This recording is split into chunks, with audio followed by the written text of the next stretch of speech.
आप सबों को झारखंडी जोहार।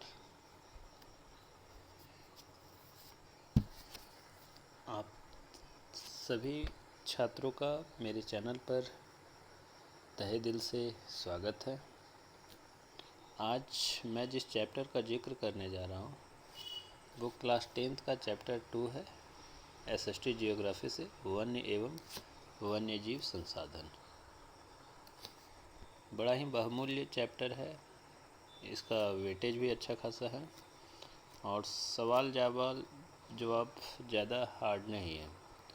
तो बिना लेट किए मैं कुछ प्रश्नों को लेकर आया हूं जो कि काफ़ी वीवीआई है। आज का हमारा पहला प्रश्न है,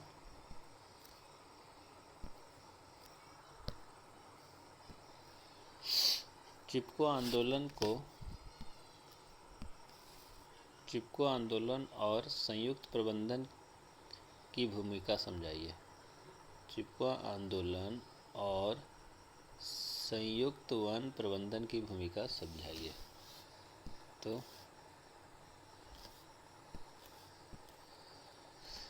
सही जवाब इसका बिना लेट किए हम लोग जिक्र करते हैं। सबसे पहले हम लोग चिपको आंदोलन के बारे में देखते हैं। तो चिपको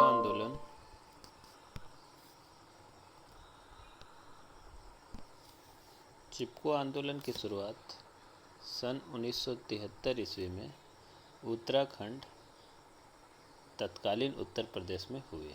यानी चिपको आंदोलन की शुरुआत 1973 में हुई। ये एमसीक्यू में भी क्वेश्चन आ सकता है। इस आंदोलन में ग्रामीण विशेष करके महिलाओं ने पेड़ों से चिपक कर उन्हें कटने से बचाया था। और तीसरा, इस आंदोलन का उद्देश्य वनों की अंधाधुंध कटाई रोकना और पर्यावरण की रक्षा करना था। अब हम लोग जिक्र करेंगे संयुक्त वन प्रबंधन। एक क्वेश्चन ये भी आ सकता है, what is the full form of JFM? तो full form of JFM is joint forest management. JFM की शुरुआत 1988 ईस्वी में की गई। ये भी इम्पोर्टेंट क्वेश्चन है, इम्पोर्टेंट पॉइंट्स है।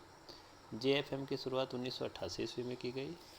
इसमें वन विभाग और स्थानीय लोगों की साझेदारी से वनों का संरक्षण किया गया और वन संरक्षण के बदले ग्रामीणों को वन उपज तथा अन्य लाभ दिए जाते हैं। यानी जो लोग जंगल बचाते थे उन लोगों को, ग्रामीणों को वन से उपजे हुए फल फूल, आहार, कंदमूल और भी दूसरे लाभ दिए जाते थे। इसकी भूमिका क्या है?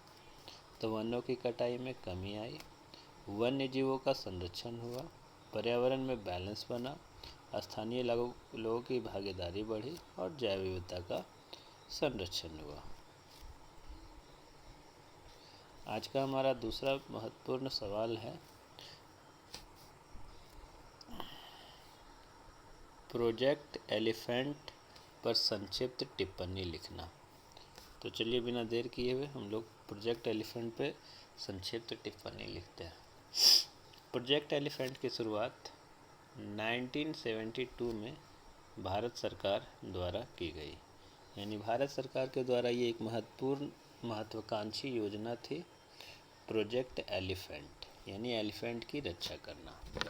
इसका मुख्य उद्देश्य एशियाई हाथियों का संरक्षण करना, उनके प्राकृतिक आवास की रक्षा करना तथा मानव हाथी संघर्ष को कम करना। यानी लोगों और हाथी के बीच में जो संघर्ष होता था उसे कम करना। इस परियोजना से हाथियों की संख्या और उनके आवास की सुरक्षा में सहायता मिली है। आज का तीसरा सवाल है, राष्ट्रीय उद्यान एवं अभयारण्य में अंतर लिखिए। VVI सवाल है, तो गौर से इसको देखिए। राष्ट्रीय उद्यान और अभयारण्य में अंतर। राष्ट्रीय उद्यान वन्य जीवों और वनस्पतियों का पूर्ण संरक्षण किया जाता है। राष्ट्रीय उद्यान के तहत वहीं अभयारण्य में वन्य जीवों की सुरक्षा मुख्य उद्देश्य होता है। राष्ट्रीय उद्यान में मानव गतिविधियां लगभग पूर्णतः प्रतिबंधित होती है। राष्ट्रीय उद्यान में मानव गतिविधियां लगभग पूरी तरह से प्रतिबंधित होती है। वहीं अभयारण्य में सीमित मानव गतिविधियों को अनुमति हो सकती है।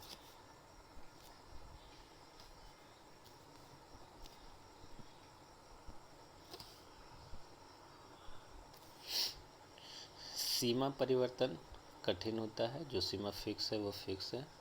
सीमा में परिवर्तन अपेक्षाकृत आसान होता है। अभयारण्य में अधिक कठोर नियम लागू होते हैं। राष्ट्रीय उद्यान में नियम अपेक्षाकृत कम कठोर होते हैं। अभयारण्य में राष्ट्रीय उद्यान का उदाहरण है जिम कॉर्बेट राष्ट्रीय उद्यान और अभयारण्य का उदाहरण है दलमा वन्य अभयारण्य। अब आपसे सवाल ये है कि जिम कॉर्बेट राष्ट्रीय उद्यान कहाँ पे है और दलमा वन्य जीव अभयारण्य किस स्टेट पे है। नेक्स्ट सवाल, भारत में वन एवं वन्य जीव संरक्षण के उपायों का वर्णन कीजिए। ये भी आपका काफ़ी वीवीआई सवाल है। भारत में वन एवं वन्य जीव संरक्षण का क्या उपाय है? तो वनों की अंधाधुंध कटाई पर रोक लगाना, बड़े पैमाने पर वृक्षारोपण करना, राष्ट्रीय उद्यान एवं वन्य जीव अभयारण्यों की स्थापना करना, अवैध शिकार पर कठोर दंड देना, जन जागरूकता अभियान चलाना, JFM को बढ़ावा देना। अब एक सवाल आपसे कि ये JFM का जो फंडा है वो कौन से साल में अप्लाई हुई थी? और दुर्लभ प्रजातियों के संरक्षण हेतु विशेष परियोजना चलाना, जैसे project tiger, project elephant, etc। आज का पांचवा और अंतिम सवाल, वनों की कटाई के कारण एवं प्रभाव को समझाइए। तो वनों की कटाई के निम्न कारण है। जनसंख्या पॉपुलेशन में इंक्रीजमेंट होना, कृषि भूमि का विस्तार होना, उद्योगों का स्थापना होना, सड़क, रेल एवं बांध का निर्माण होना, अवैध कटाई एवं खनन।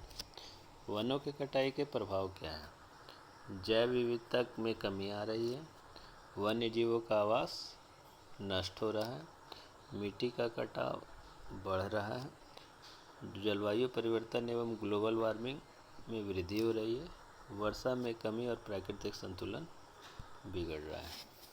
आई होप ये वीडियो आपके लिए बेनिफिशियल होगा।